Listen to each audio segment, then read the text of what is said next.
A KQED television production.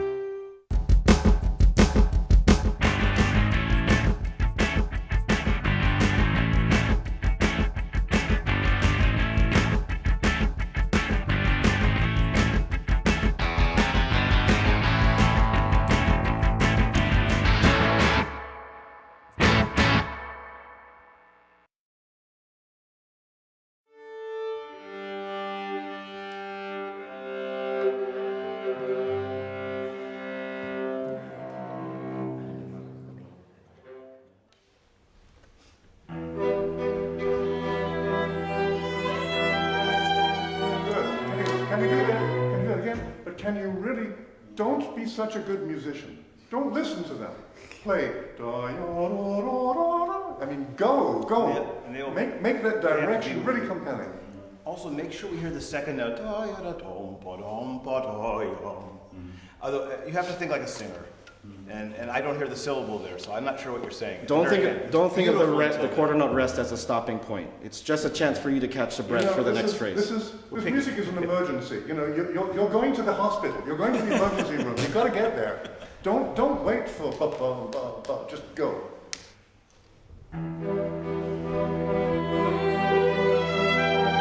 Yeah,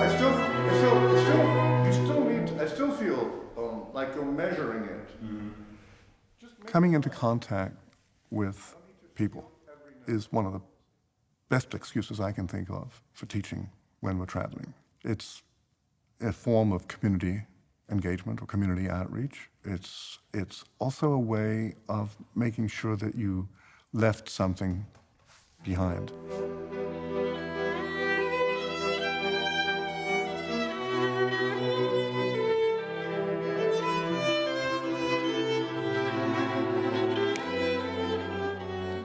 It's a way to continue this process of sharing the wealth and modifying and shifting perspective.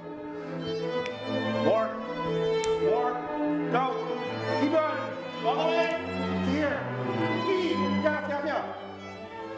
For me, teaching was a gift. I mean, these were extraordinary musicians, technically very, very accomplished, but Good. not with the international perspective that we were in a position to share.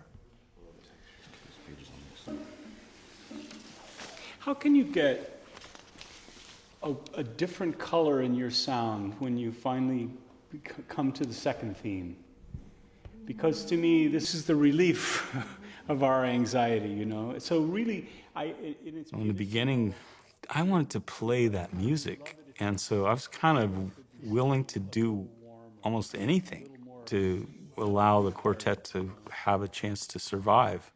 It's tender and it's quiet, but it's all about warm heart, you know? See if you can condense the bow a little bit for this. See if this We would visit elementary schools and do a little kind of lively shtick for the kids and, you know, play some of our repertoire, but you can never go more than a couple of minutes, you know, before the kids would get antsy. And it seemed crazy because at the same time I was playing at the Metropolitan Opera. Great operas with the biggest name singers in the world, fantastic plays, well-paid benefits. And I was choosing to go up to Connecticut and play for little children in an elementary school instead of playing at the Met because this was going to give me a chance to play quartets. There are pros and cons to almost every job. And I just sort of every day I pick up the violin and I say, wow, I mean, this is my office. This is kind of cool. What's the definition of a string quartet? And it's like, well, it's comprised of one good violinist, One bad violinist. and one former violinist. And one who hates violinists. My tongue's in my cheek, of course. I love my colleagues, but you know, going to work with the same people every day, it's challenging too.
You know, we rehearse every day, 5 days a week, usually for not less than 3 hours and sometimes more.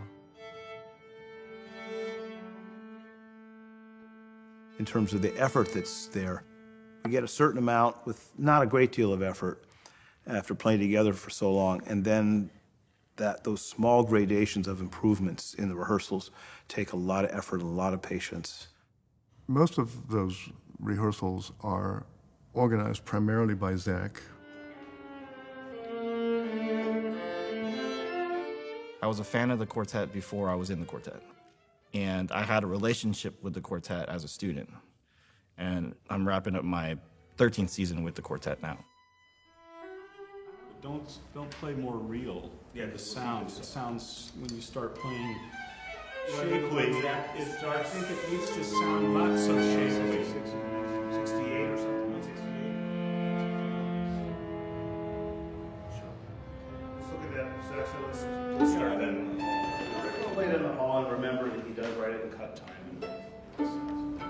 Yeah, okay, you can have direction, but if you play too loud, Too slow. That's all.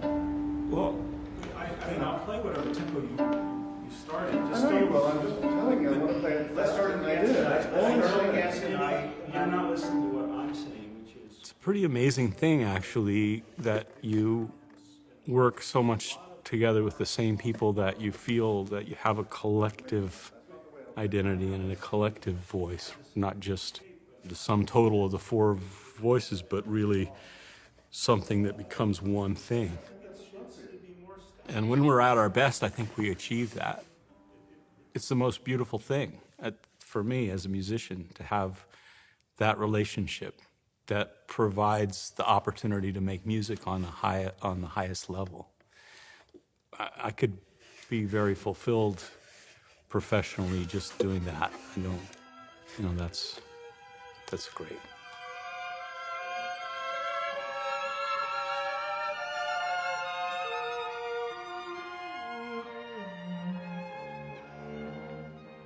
My mom worked for San Francisco State for 25 years.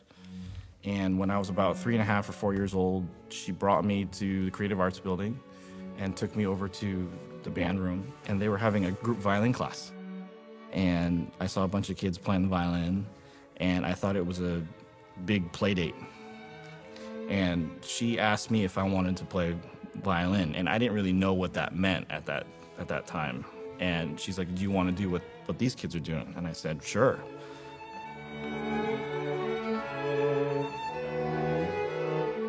What inspires me to teach is that I really want other people to carry on what I have devoted myself to over all these years.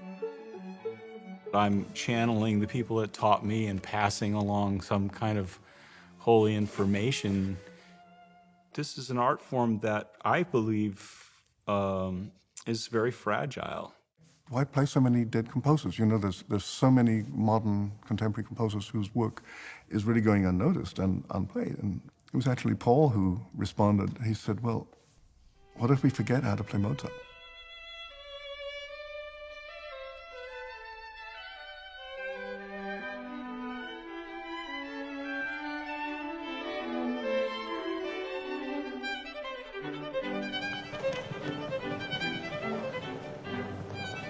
Can't wait to see Francis. He's an amazing guy. I always describe him as looking a lot like the classic Jeff Goldblum. We'll see what everybody thinks.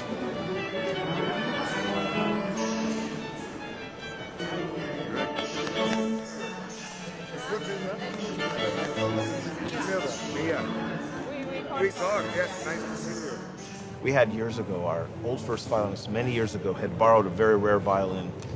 And we were on a train in Italy going to Rome. I think we were going north to Trento, and we had to switch trains. He left the violin on the train. It was on a track over there. Oh, wow. And he suddenly realized his violin wasn't with him. We were on the other train. He got out, he went around, he jumped across the tracks, jumped up, ran across another track, got the violin out of that train just as it started to move, jumped off just as the doors closed. Then we just started moving. And he ran around, jumped on the train. And he made it just before the doors shut.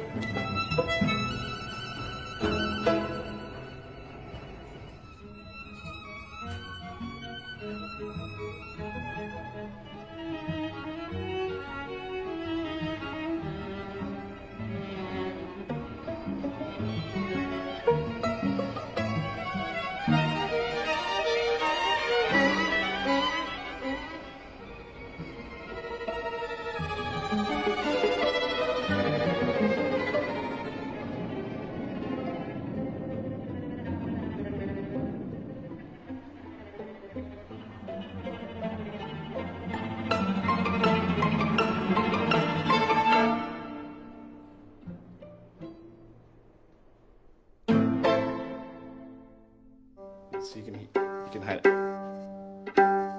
You hear that little buzz? So it's not a big deal, but I'm probably the only one that can hear it. Without just popping the whole thing down. Looser, I'm gonna make it looser, but I'm gonna bring it closer to the bridge a little bit. He also did a little something with the string on the nut groove, just to make sure that the D string can pass without resistance. Now the string length is a little Longer. So if So you you want pulled the bridge back to... no, because not as far, he had but- pushed the bridge forward to Right, loosen it so up. you brought it back to where it was? More or less, yeah. Yeah, okay. This violin is part of that marvelous set we've been playing for years, and it's on loan to us. And Sandy and Paul and I all have a violin or an instrument by the same maker. Each fiddle has a different sound. Even if it's the same model by the same maker, every piece of wood is different. I do work alone. I've done it all my career. After you're spending a few hundred hours making a cello or something like that, well, then to hang around and hear it being played and get along with the player, and it's pretty complete then. You need an adjustment?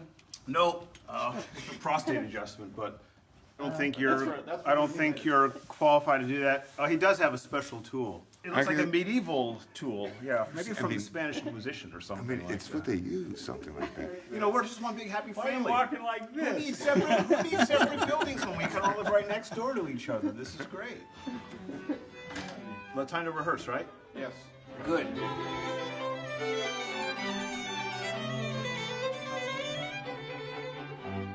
The master class in Gdansk with that group from the conservatory, that was quite interesting to me. I liked that energy in there. You know, you could sense that there was a certain nervousness and pride in what they were doing to play for the Alexander Quartet. Start up bow. Or down bow. Do the change there. Just so that it seems like you get to the lower half of the bow and you're running out. Okay. And I think it would also make your voice a little bit clearer when you first come in. So they're connected, there's not a hole, but we're not sure. We're still thinking about it, so.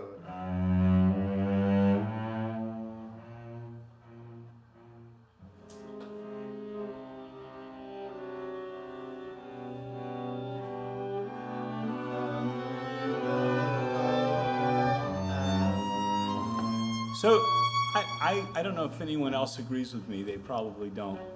Usually they don't. But I think you could even be a little bit more in your entrance and keep your sound up a little more. I mean, don't go up too much, but just so that it's still even, equal. So can you try for the beginning again? And I mean, so whether you use vibrato or not, but.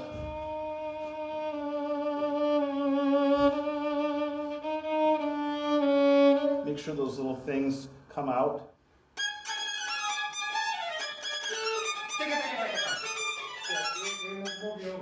When I'm listening to a chamber ensemble or string quartet, I'm listening for what can I do or say or suggest that will help them convey their ideas better.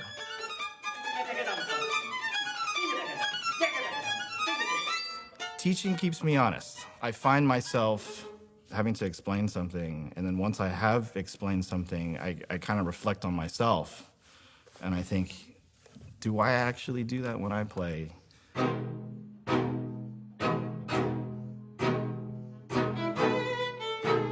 It forces me to think about technique or musicianship in a way to explain this to somebody else. And that's a challenge for me.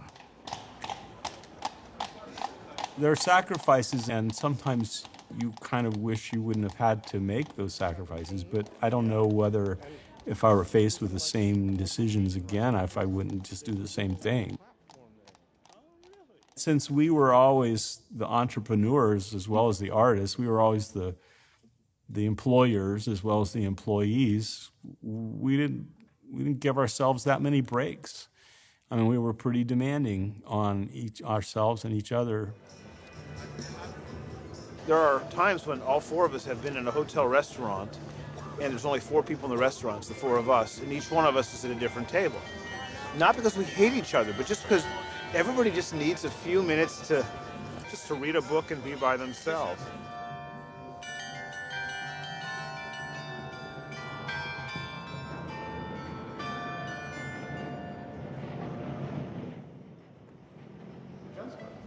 Well, I think the answer is yes. Even if he's not taking it easy, the answer is I'm not yes. taking it easy at all. Even if he was taking it easy, the answer is yes. There's 4 individuals, but there's also that 5th entity, which is the quartet itself, presenting its collective idea.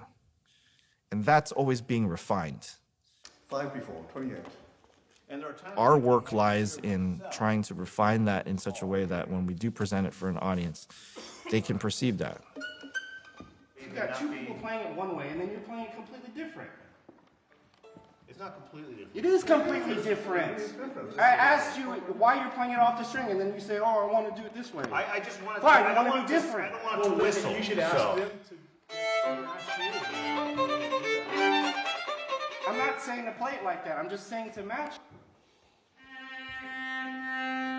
I think a lot of where our arguments arise from is like, I don't think that message is getting across because you're not loud enough or the articulation is too soggy. The underlying current that's constant is the interpretive concept that we're trying to present. Is that being conveyed? No matter how much you love the repertoire, it's essentially collaborative.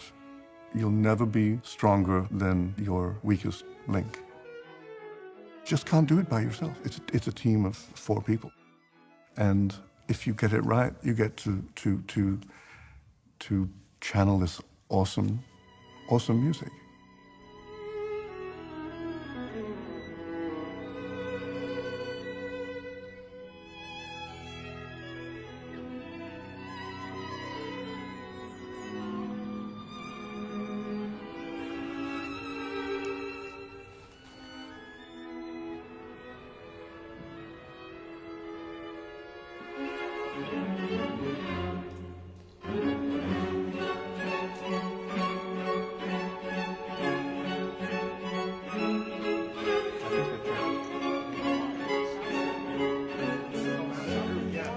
I was looking at this building earlier saying, oh, I'd love to go inside. This is beautiful. We end up playing inside the building.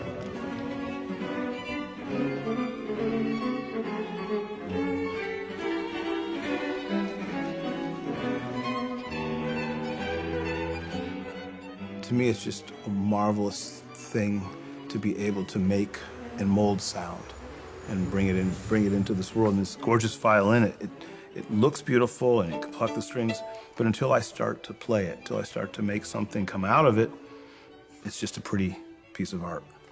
And so to be able to do that is just a really great joy. I guess it's a great honor to be able to do that and do that for a living. We're with each other so much, and you kind of like get fed up with the other person or tired of them, and their jokes wear on your nerves, or their little things they do all the time. Start to.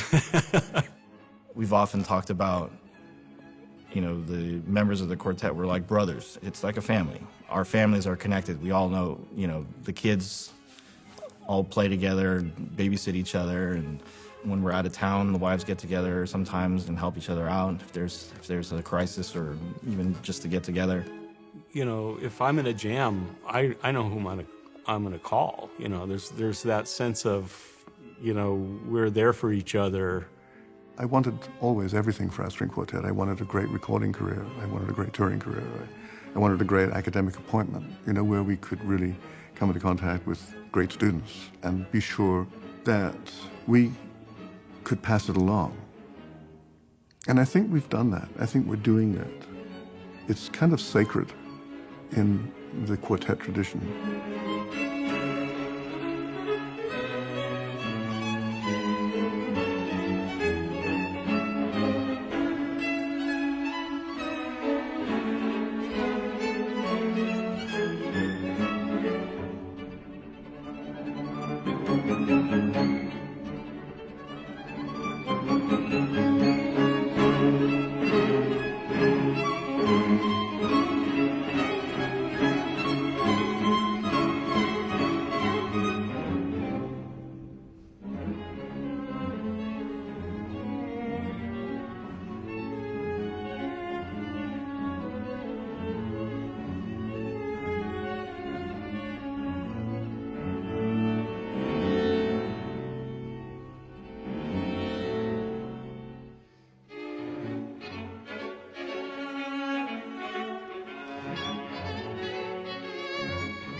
Want more Truly California? Visit us online to keep up with the local film scene, stream full documentaries, and submit your film to Truly California.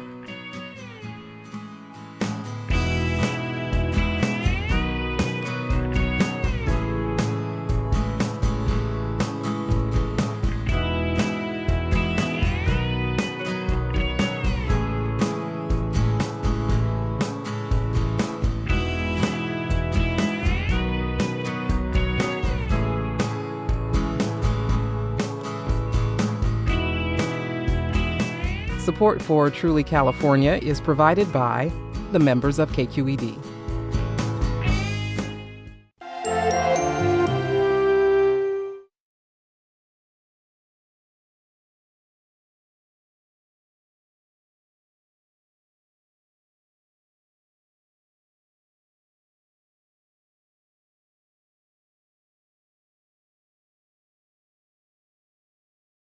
It is great to be here as live as we possibly can, and have our connection with our dear friend Dennis Slavin in New York, while Sandy and I are in San Francisco. And we wish we could be there. Really wish we could be. This is the first time in 33, 34 years the quartet has not come to Baruch for the spring. Right. And since you had started coming to Baruch one semester before I began teaching at Baruch, I do not know a Baruch college without you guys. A semester without you is unique. That's right. And I started with the quartet in the fall of '87. One of my first stops was Baruch College when we were living in New York. And so that was when I met you. So I do not know Baruch without you, Dennis. And I've always thought of myself as your coach. Yeah, you are. You had a lot to do with the development of the quartet. But I'll tell you, I think back on those days when we were in multiple buildings, all the Baruch campus, which was spread out over the whole Gramercy Park area. Mm-hmm. And we would traipse with our instruments and our briefcases and our music stands folded up staircases or in elevators, if we could actually get on, to the various classrooms and go right into the classrooms with our instruments, sometimes really surprising the students, what is this? And play Mozart and Beethoven and Bartok, Schumann and all these great works, and speak with them about the music and how it related to what they were studying. They're in the classroom with trucks and ambulances going by, as they did during our concerts in Nowlin Hall, the old recital hall in the 23rd Street building. And you'd be in the middle of some beautiful passage of Beethoven, and an emergency vehicle be making its way down 23rd Street. And it all added to the charm of the experience. And seeing the eyes light up of those students, all four of us, we'd get so much energy from these days, watching students, in some cases, who had never heard classical music or a string quartet played right in front of them, where they were actually focusing on it. In many cases, they told us, I've never heard anything. I remember one young woman in Susan Locke's psychology class in the front row, just in tears at the end of the very first Mozart quartet that he ever wrote, the Adagio movement of his quartet he wrote when he was 14. And she said, I've never heard anything so beautiful in my life. And I remember the four of us were almost in tears watching her react that way. And then every student in there shook their heads and said, exactly. And we knew the impact was, as Susan said, the impact was important in terms of her syllabus, that we could talk about certain things that she was drawing out from the syllabus. But more than that, the impact was a human one, brought into the classroom, that we could present something that she could never put into words, but everyone could feel. And I thought that was that was when I realized how relevant this experience was in their educations, and in our work as a quartet. It was so overheated in Allen Hall that we had to throw all of those windows wide, even in the middle of November, and these sounds that came into that small cramped room. I mean, it was our concert venue, but it was the space where so many students heard us, and in fact string quartets for the first time, in a very intimate but very unassuming place, And Fred, can you remind me about the cab ride that you had? It was just as we were going to move to San Francisco in around 1989, 90. So we'd been there for several years already. And I was getting in a cab on the Upper West Side, heading up to my apartment that was on by the George Washington Bridge. And I had my violin, and this guy said to me, "Oh, you play the violin?" And I said, "Yeah." He said, "Oh, what do you do?" I said, I play in a string quartet. And he said, "Oh, well, we have a string quartet that comes to our college, and they're wonderful. And there's one old violin and one new violin and a bigger violin and then the cello. And they're really great. I told my wife I was so lucky to be in that class. I said, well, actually, I'm the guy with the new violin in that quartet." And he turned around and he started screaming like he had a movie star in the back of his cab, like, "Oh my God, it's you!" And we're heading up the West Side Highway at 50 miles an hour. But we ended up parking at the top of by my house on Pinehurst Avenue, found a parking space, and we got a couple of Coca-Colas. It was a summer eve. And we sat down on the curb or the front steps of my apartment building because it was the end of his shift, and we just chatted about education and school. And he was a newlywed, and he was working. He and his wife were both working hours and hours and hours to pay for his education. And we just talked about life. It was just an incredibly memorable experience. And he was just set about getting his education in business and going out into the world and really making a difference. And I didn't hear from him since it was the days before cell phones and emails and all that stuff. So I haven't heard from him since, but we had those kinds of experience bumping into people around the city, people who come years later, sometimes with their kids or with their significant others, say, we came to this, we heard you in class 20 years ago, and we saw you were playing, and we wanted to come back to Baruch. And of course, now they come to this beautiful concert hall. But it brings back a lot of memories. Yeah, it's in little ways you realize the impact that you make through the music on the lives of these students. And I remember almost all of their faces to some degree. And they've gotten better and better over the years too, more focused, more serious, broader based. I think it's true. And I want to go back to what you were saying about playing for Susan Locke's class, which of course is a psychology class. And one of the things that makes the residency of the quartet at Baruch so extraordinary is that you're not just playing in a bunch of music classes, which would be much more conventional and very easy to arrange, but for classes throughout the arts and sciences. And you played psychology classes, you played for history classes, you played for English classes, all kinds of classes. And the impact you had, is really almost impossible to measure, because those students, you mentioned students saying never, been at a string quartet concert before. Fact is, very large number of those students had never been to any kind of concert of what we would call classical music or concert, or in a concert hall before. And there you were in their classrooms. And that I have to say, I always loved the idea of, I wish I could teletransported you somehow so that you didn't have to climb 17 flights of stairs. But I love the idea of your being in their classrooms rather than they're coming to the hall. Now, the hall we have is beautiful, and I'm sure it works in its own way, absolutely, at least as well, if not better.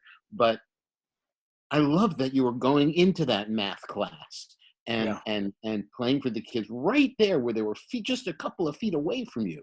Yeah. And that was an extraordinary feeling. And, God knows, heard so much from faculty over the years about how grateful their students were for having had that experience. Yeah. I don't know if you remember, it was shortly after 9/11, there was a plane crash at JFK, which was just a plane crash. But because of the tenor of the times, all the airports shut down, New York and Washington and whatnot. And we had played in Washington the night before, and we were going to catch an early morning flight to New York to play at Baruch that Monday morning. And we couldn't. So we hopped in a car. We contacted, maybe it was you, maybe it was Phil at Baruch, and said, we're driving up as fast as we can. And like many other people, the road was packed because so many people were driving to New York. We drove up in a rented car. We got out of the car in time for the last class of the day that we would have seen. And we got upstairs, and this was the new building. We got upstairs and we played a slow movement of a Beethoven quartet. I think it might have been the Cavatina for this class. And it was just the right piece at the right time on the unfortunate, tragic circumstances so close to what had happened in 9/11. And afterward, the professor said to us, I didn't know how I was going to hold class today.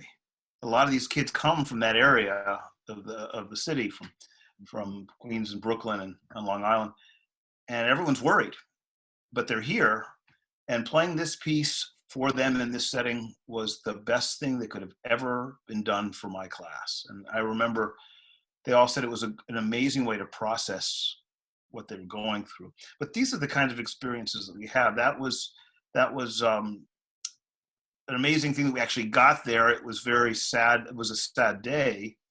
And the whole country was still reeling from what had happened a couple months before in September. So we felt like that was a small contribution to these students and our colleagues at Baruch, which has really become extended family for us.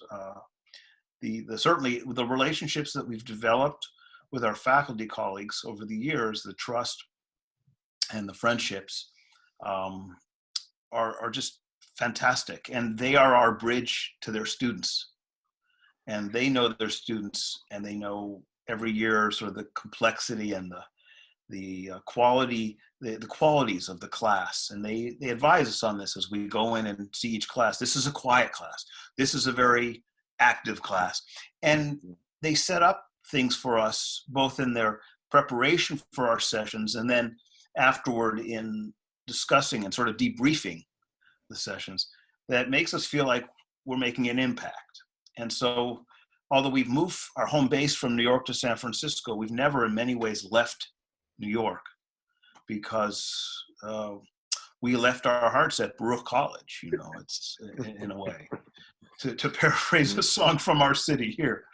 And it's how many students do you think, at some point I know you were keeping a more or less informal tab on the number of students that you'd interacted with, that you'd played for in classes and spoken with. What are we talking about? Like 500 a semester, something like that? Oh gosh, it'd probably more than that. Well, now especially since we have a number of classes come to the recital hall downstairs to the concert hall. We have in a class, anywhere from 4 students, which talk about a student-teacher ratio. You can't even get that in Ivy League college. To sometimes we'll have 100 and maybe 140 students or 130 in there. A little less intimate, but there are more classes. That might be a single session. So I would say maybe 1,000 a week, 1,000 in the course of a week might be a good number. Really? And they could be repeats. There could be repeats over the 2 semesters or a couple of years. Sure. So, but that basically means over more than 30 years, more than 60,000 students. Probably something like that. It's a large number of students who have heard us, and yeah. Remember Eric Krebs' classes, those theater classes, which we would hold on the 3rd floor. In fact, actually, not only in the old days, but we held them in a big theater on the 3rd floor in a 20th Street building. Those were huge classes, absolutely extraordinary. All of that said, I want to just remember to shout out a little bit about this extraordinary Engelman Recital Hall, and the Performing Arts Center. It was, I think, 2003, am I right, when it opened? And I recall... No, I think it was the spring of 2002. 2002, yeah. The spring of 2002, and when you did that introductory concert with Branford Marsalis. That's right.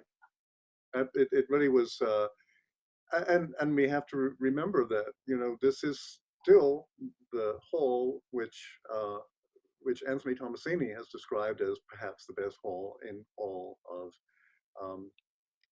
New York City for listening to and enjoying chamber music. The silence is so fabulous, and it's such an intimate space, but beautifully live. And I think that although I miss personally the experience that you're describing, Dennis, of going to these various classrooms, all of the classrooms, and finding classes in situ, in places that they are used to learning, and really holding them captive as we come and invade their space. I think the offset is the fact that they come into this really almost hallowed, beautiful room where they couldn't possibly hear us to better advantage. Yeah. I think it's so beautifully served. So I want to thank the Engelmans for that tremendous gift. Oh yeah, Absolutely. and now Baruch has this vibrant BPAC, has this vibrant arts, the theater going and dance and the music, and it's great to be a part of that. I'm glad we're on the same level as the swimming pool, just about too. That's important. It helps humidify our instruments, but I do enjoy them coming to the hall because I want to get them in the habit of feeling comfortable in a concert hall and knowing that, and we let them know that if they want to applaud between movements for us, it's okay. Now that there's a general, we tell them the history of applause in music and how in Mozart's time they often applauded like in a jazz concert after a certain solo or an episode that was particularly inventive and how it evolved. But we want them to feel comfortable because they are our future audience. And it may take a few years, like it always does, for people to come to this kind of music. But if we plant the seed now, it's wonderful. And more than anything, to get them to think outside of the box of just the discipline that we're seeing them in, whether it's music or mathematics or psychology or history, that we all have a relationship to one another, and that there are things to be gleaned from other disciplines that will help you appreciate whatever it is you're doing. Well, it would also help them in business, that they can have a broader understanding of what their clients and what their colleagues are about. So we think it adds to the whole, humanitarian that's educated, the whole person that's educated at Baruch. And as you intimate, many students at Baruch are business school students. Some are not, and some of them are taking advanced level music courses, not just the intro courses. And that brings me to one of the things that I think we really need to just mention, which is you're playing in the music theory classes, you're playing compositions by these students. I mean, the idea that students in a large public university have access to a string quartet to play the music that has come forth from their souls, and not just any string quartet, but a world-class string quartet. It's incredible. Phil Lampert prepares them so beautifully every semester, and they're getting to the point where it's getting really challenging for us. They're writing, each one of them is writing pieces with their own personality. It's not like they're all coming out of a teacher's class where they're all doing the same thing. Phil really encourages them to each write the type of music, the character of music, the genres that speaks to them. And then he shows them the music's beautifully printed. It's all bound. It looks absolutely like you'd see in the most professional circumstance, so that we can give it the best possible performance. And and we have our pictures taken every year with the whole whatever class. So sometimes we'll do 2 different levels on the stage, and those remind me of maybe historic pictures of a group of young composers and players at the time. And you can think in history of those kind of photographs, whether it's Brahms or Bartok or other people that are in those pictures as students. Yeah, the kids. I say kids. They're not. Well, I'm getting older, but the students just are getting fantastic training, and at Baruch College, where they have everything at their disposal. I'd like to just, as a sort of a parting reminiscence, I want to just recall that as you were citing before, Dennis, perhaps 60,000 students. I wonder what Aaron Silberman, class of 1946, the extraordinary alum who basically endowed and initiated this residency and this series, for whom he and his late Frida, it was named, what they would think of this idea as we continue now, approaching 35 years in this residency. So many students touched. And it was his idea that based on his own recollection from his studies at Baruch, before he went on to develop his wonderfully successful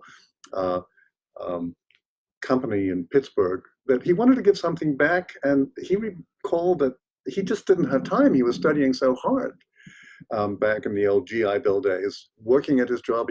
He loved music, as did so many of his contemporaries, but they didn't have it. And he wanted to create this for his alma mater, And wow, what a gift that has given to so many people and continues to this day. You know, our friendships with so many of our generous faculty colleagues who welcome us into their syllabi. They make room for us, even when it seems improbable. I'm reminded of some classes that we've done for Lawrence Kirby, for example, and his ideas, pre-calculus and so forth, where we were able to go in and demystify some ideas of retrograde inversion, you know, basic time, just basically making people relax, get their shoulders down, say, it's okay, it's a concept, I can't get my head wrapped around this, but just listen what symmetry sounds like, you know.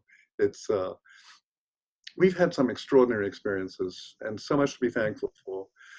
I don't think anybody ever anticipated that a 69th Silberman recital would be being conducted from afar with this little bookend here after watching this movie that we made from a 2015 tour to Poland. Memorable in itself and I mean, unforgettable really, but I have to say, speaking from our two other colleagues, for Paul and for Zach, who didn't join us today, we didn't want to get too verbose or make this too long, but we all look forward very much to coming back in the fall and seeing you all again. We all are holding New York very much in our hearts and minds. We're aware that you have peaked before California in many ways. We hope that we will have the courage and the fortitude to move ahead and take what's coming to us with grace, as you have done. And we're just very delighted to be able to share music with you. It does us good, makes us feel better. Yeah. And we well, we look forward to welcoming you back. No question about it. Thank you. Can't wait. Yeah, you're here, Dennis.